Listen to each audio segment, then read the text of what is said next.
This video is sponsored by Squarespace. Well, it's a new year, and that means it's time for me to take all of my old projects, slide them under the table, forget they exist, and move on to the newer, hotter thing.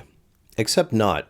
This year, the new project is actually a sub-project of the land speed car. If you're following along, you know that last year I set the record for the fastest car with a naturally aspirated 1-liter engine at 270 miles per hour. But here's the thing about racing on the salt. It does not satisfy the lust for speed. It only makes it grow stronger. And so I will be returning with a bigger engine and a goal of going over 300 miles per hour.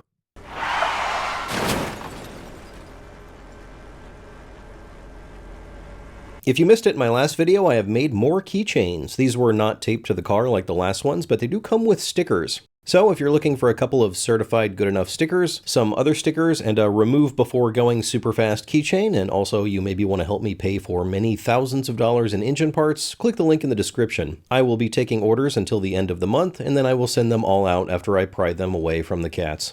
270 miles an hour is fast, but it's not what I would call... what's the word I'm looking for?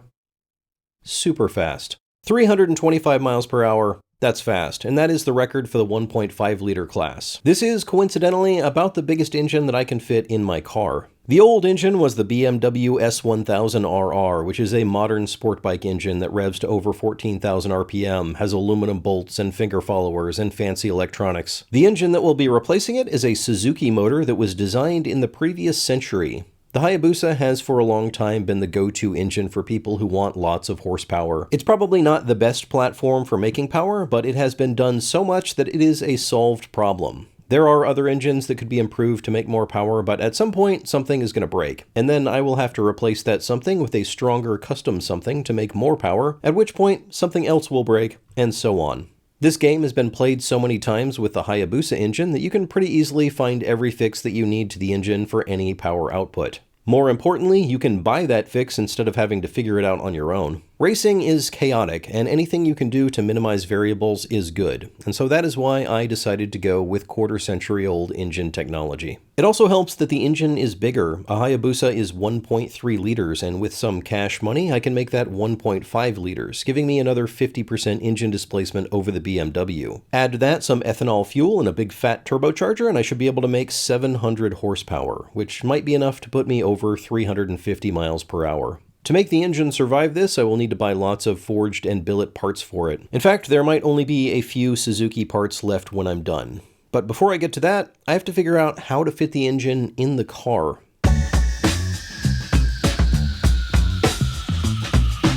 When you're packing 10 pounds of Hayabusa in a 5-pound bag, it helps to do it all in the computer first. One of the first things I did when I started designing this car the first time was to scan that BMW engine. And I kind of need to do that with a Hayabusa too.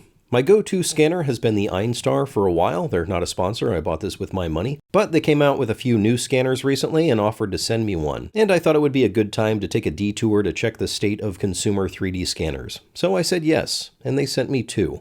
This put me on a week-long detour of 3D scanning, so now I'm going to take you on that detour with me. As I said, the Einstar has been my go-to. It has a good balance of performance to price, and the software is really good. It does a great job of getting a pretty good scan without a whole bunch of effort. But it's hard to get a really detailed scan, especially of small holes and features. This is kind of a limitation of the way it scans, using structured light. And some of the newer scanners give better results using lasers. Well, they finally added that tech. The Einstar 2 was released a few months ago alongside the Einstar Rocket. The Rocket is the one that was on my future purchase list. I wanted it because it added 2 more levels of scan quality, cross lasers and parallel lasers. The best level is parallel lasers. This will pick up all the details. It's perfect for things like if you want to make your own oil pan and you need accurate locations of all the holes. It's slower than structured light and you need a good surface finish, so you might want to spray it with baby powder. The crosshatch lasers are faster and more forgiving than the parallel lines. You supposedly lose some detail, but it's never enough to matter for what I do. This is the big difference between the Einstar 2 and the Rocket. The Rocket gets the crosshatch lasers, and I think it's worth the extra cost. The other big difference is the Rocket can laser scan without targets. It's slower and less good, but the speed really depends on the computer you're using. Mine is good enough, but in this instance it was faster to just stick the targets on. The difference between the IR scanning and the laser scanning really shows up with things like holes and studs. You can see the studs in the IR scan are kind of blobs, but the laser scan has the detail to see the threads. People ask me from time to time which scanner I use or recommend, and I'm changing my answer from the Einstar to the Rocket. The structured light scanning is faster, the lasers make it a lot more capable. It also has a battery, so you don't need a power cord, and you can run it wirelessly to the computer. I always just use the USB cable since the computer is right there anyway. The company also sent me the new Regal, and it is awesome. And it better be, because it cost $5,000. It does everything the Rocket does, but it's all faster and better. And it's all in one. It has the screen and processing unit on board. I've used an all-in-one scanner before, and it was bad enough that I kind of wrote them off for serious scanning, but this one is great. I'm not a scanner expert, and I haven't used all of them, but I have used about a dozen over the years, and this is the best one I've ever used for the kinds of things that I do.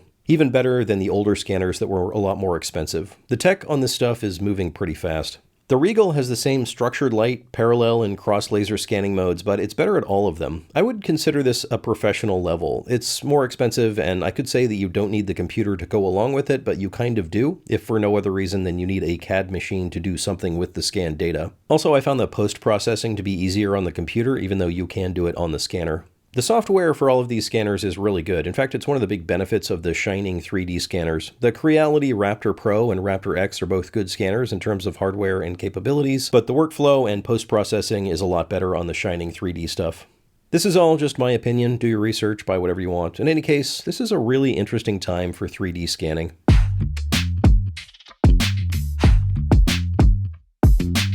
I could have done all the design and packaging without the scanner and even without CAD, but fitting everything into a tight space is a lot easier if you can do it in the computer first. And with new powertrain, it's going to get really tight. Part of this is the engine is larger, but it's mostly due to the fact that I'm adding a turbocharger, a big turbocharger, and with a big turbo comes a big intercooler, a big ice water tank for the intercooler, a bigger fuel tank for more fuel, and a few other large items. One of the most annoying things about having an engineering job is that you'll spend weeks putting together a package and some director or manager will ask you why you didn't just do it this other way, as though you haven't spent the last month trying every possible permutation. It's especially irritating when they're right. Anyway, feel free to leave a comment about how I should have done this differently, or better yet, don't, because I've already started making a bunch of this stuff. The first problem I ran into in packaging all this stuff has nothing to do with the turbo, but the fact that the Hayabusa is a fatty. This car is about as narrow as it can be with the width of my shoulders, and the S1000RR is narrower than that, but the Hayabusa isn't. Just barely. The right side not only goes through the frame rail, but also outside of the body slightly. I'll worry about the body later, but the frame is an issue. I could cut some clearance in this lower part of this tube, but the bigger problem is I can't get the engine in and out of the car with the frame tube here. So I had to make part of the frame removable. I chopped most of the way through the frame in 2 spots and then welded on some tabs with bolt holes. After I was about a third of the way through one of the tabs, I realized I was welding on the wrong side. Damn it. It's supposed to be welded to this side, not this side. This seemed like a good time to take a break, so I did that. Then I came back and fixed it. I center punched the holes and then cut the rest of the way through the frame tubes. Then I took it out, cleaned it up, welded up the caps, welded in spacers to the frame, and now hopefully I can install and remove the engine. The turbo is big. Remember when I turbocharged my oven with this turbocharger? Well, the one that's going in the race car is bigger. It might not be this one, but it's about this size. It's going to be squeezing out a lot of air. We're building this thing to be capable of 40 pounds of boost. I'll get into the turbo and engine build in a later video when I figure all that out, but for now, we got to fit a turbocharger, an intercooler, a tank of ice water for the intercooler, and a larger fuel tank. The current plan is to run this on ethanol. Ethanol has a couple of benefits over gas in this application. One is that it carries some oxygen with it, so you have to pump less air for the same amount of energy. The big benefit, however, is that it pulls heat out of the air when it vaporizes in the intake and the cylinders. Gasoline does this too, but ethanol does it better. Also, apparently, it makes a great rocket fuel, and who doesn't want to run rocket fuel in their car? Methanol is even better at evaporative cooling than ethanol, so much so that it's hard to start the engine when it gets cold outside. But I'm not going to use methanol for a few reasons. One is that it's highly corrosive to pretty much everything, including aluminum. It's also hard to see the flames, so it's really dangerous if it catches fire. And it's a neurotoxin, so I don't really want to deal with it. Ethanol does have a lower energy density than gasoline, and I'm planning on making a lot more power, so my old 2-gallon fuel tank isn't going to cut it anymore. So I designed a 5-gallon tank that's going to sit right behind the firewall in the middle of the car. The turbocharger will heat up the air a lot, and ethanol will help that, but I also want to add an intercooler. Usually these go on the front of a car, using the passing air to cool down the intake charge. But I'm going to use a tub of ice water because ice water is way more effective and it doesn't come with the added aerodynamic drag. This does mean I need to package a tub of ice water, which is going to go here, and an intercooler, which might go here. I'm not sure what size intercooler I will need, but I bought this one used off of eBay from an AMG Mercedes, and it looks like it might work, so we might just use that and see what happens. I used to have my 2 fire extinguisher bottles up against the firewall, but I'm going to move them to the side here. I'm also going to get new ones, partly because one of them broke, but mostly because I don't love this design. These bottles are not pressurized, they're just filled with water mixed with some foaming agent. When you pull the cable, the pin punctures this CO2 bottle and that pressurizes the larger tank, sending out the liquid. But there's no way to tell if this still has pressure in it. There's no gauge, and this mechanism on the side is not very robust. So I'm going to go with something else. The other big change I'm making is with engine control. I was using Megasquirt, which is fine, but it's pretty dated at this point, and I ran into some limitations. I need something more modern, something with more capability.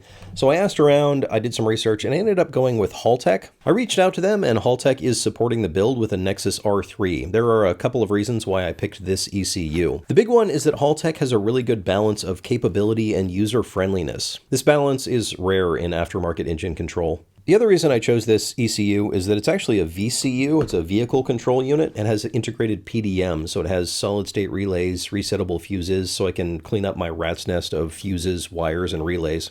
Last year at Speed Week, the parachute came out before it was supposed to, and we didn't know if I'd accidentally pressed the button or what had happened. If I was running that through the VCU, I could have looked at the data while we were towing it back, and I could see if that output had been activated or not. I can also have things like vent fans that turn on or off above a certain speed, or a dashboard that changes what it shows based on what's happening with the engine. I can do throttle by wire, electronic boost control, traction control. I can view data wirelessly. I'll do a deeper dive in a future video, but I think this is going to be a significant improvement. I decided to go with a dry sump oil system. This will help keep the oil cool by having more of it and keeping it out of the engine compartment. It will also help evacuate the oil out of the turbocharger, allowing me to package the turbo really low down. I almost made this, but then I ended up going with this off-the-shelf system from SBD, which has a lot of good reviews. I have too much to do already. I do, however, need to make a dry sump tank, probably with some kind of holes and slots to help de-aerate the oil. I had a clever idea for cooling the oil. I was thinking I could take the coolant line coming from the engine and run it through the dry sump tank. Maybe have an actual heat exchanger inside to help cool the oil down. I might not do this and instead just have a water-to-oil heat exchanger cooled with the same water tank that is cooling the engine down. I don't know, I still have some things I'm working on, some things I'm trying to figure out. I'm hoping to have this running for the El Mirage meet in May, but that is a pretty short time frame. Still, that is the target, and if I don't make that, there's always the June event. And if we don't make that, we'll just run it for the first time at Bonneville in August.